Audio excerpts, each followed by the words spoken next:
Today we're installing a new smart dimmer from Zooz. I chose the Zooz for a few reasons. One, Zooz is one of the few manufacturers that allow you to use a dumb switch that's upstairs on the second floor. This allows us to not have to spend the extra money and time to install another one like you do for some other brands. Also, what I liked about the Zooz is that it's a toggle. See, most of the other dimmers that you buy that are smart are the paddle type. And when you do that, you have to do one or two things. You have to get a new faceplate that accommodates the paddle, and then one that's just a toggle, or I have to replace this with a paddle switch as well. So I like the idea that Zooz gives us the option to do a paddle or toggle, so I could kind of keep the same look of the toggle even with this dumb switch that's next to it. So I'll be installing this, and the reason why I'm installing this is because we have this light that you saw earlier that we turn on at night, but we leave it on a very dim, just in case one of the kids who are upstairs has a bad dream, they need to come tell mommy, I'm scared and I need some help or whatever, you know. So we leave it on dim at night. But sometimes, one, we forget to turn it on if we go to bed, or two, we forget to turn it off during the day, and it's on during the whole day. So with this will allow us to set a timer, say at a certain amount of time, a certain time of the day, maybe like 8:30, it puts the light at 10%. Now when the sun comes up, and I can program it through my Habitat hub to say, as soon as sunlight hits, we want it to turn off completely. And then we can still manage it by going up and down to make the light turn on like a normal light. And it's really cool because if you press and hold it, it dims up or down, depending on which way you do it. If you press it up twice, it goes up 100% right away. And so this is first time installing a Zooz. I've usually used GE ones, but I always have to add an extra switch on the two-way switch. So just remember, if you're unsure or have any inhibitions about these wires here, call an electrician.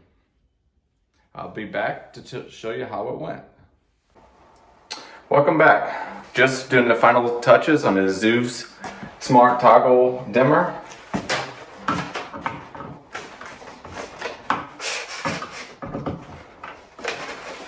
Now, one thing to note when you're putting the faceplate back on is that the faceplate, as Zooz includes these screws, which is really great because a lot of them don't include these extra screws. And the reason why is because this faceplate sets farther forward than the normal switch does. And so you don't need those long screws. In fact, if you use the longer screws, it will push this out. The other thing that will push it out is on the faceplate itself, there's these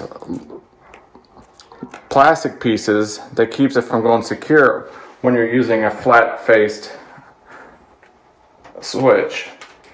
So what I do is I cut them off on that side where it's going to go, and then it allows this faceplate to fit nicely and snug and not stick out.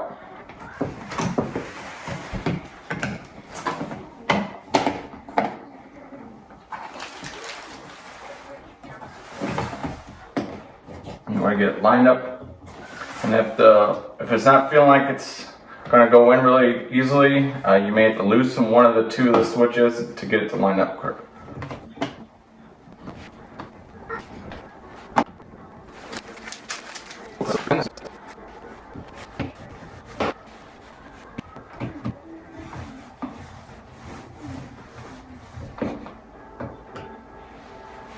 Alright, we'll turn the electricity back on and see what happens.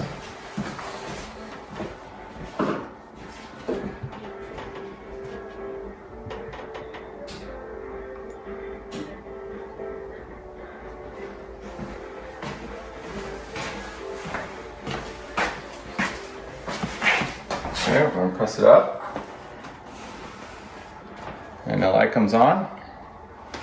If I press and hold the thing and to toggle, it will dim it.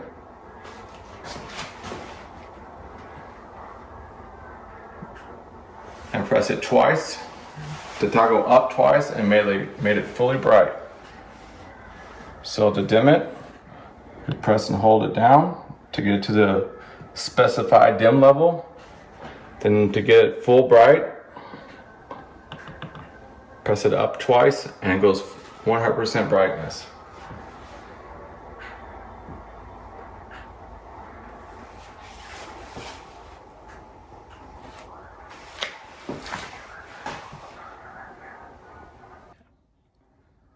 So Zooz comes with this handy dandy guide, one of the better ones I've seen with any switch that I've purchased. And I did the one in the middle. It was a 3-way diagram for 2-point control, option number 2, which meant my line was in the box down on the first floor, but the load was on the second floor in box number 2. So though I did not have to replace the switch on the second floor, I did have to rewire it a bit. And if you know anything about 2-way or 3-way lights, switches, if you've seen one, you've seen one. They're all different, every house. All right, so I'm gonna show you how to include this into your hub. I'll be using a Habitat to do it. So on the Zooz instructions on the other side, after you're done wiring, you want to include this into your hub. So to do this, it's that the directions say to toggle up 3 times very quickly. And that puts it in learning mode. And then you'll go on to your app, and then you'll go to devices and Habitat, discover devices. And this is a Z-Wave device. And start Z-Wave inclusion mode. I hope that not is lasers. I hope there's not lasers in there. Not straight. All right, so it says found Z-Wave device ID and it's initializing. And as soon as it gives me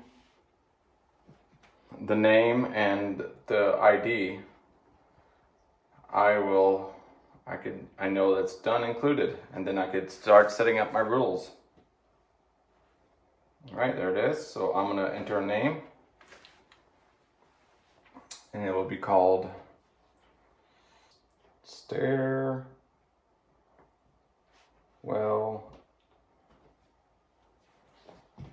Dimmer. That's a lot of points. You have to buy that. That's just a thing. All right, so that's the whole installation process from installation or from looking at the instructions to figure out which 2-way switch diagram to use to getting it included into your hub. That's a thing too. If you want to see how to create rules, there's a lot of rules from the smart home guy. He does a lot of great videos on how to do this in Habitat. But I can include one as well, just to show you what I've done in a separate video. Thank you all for watching.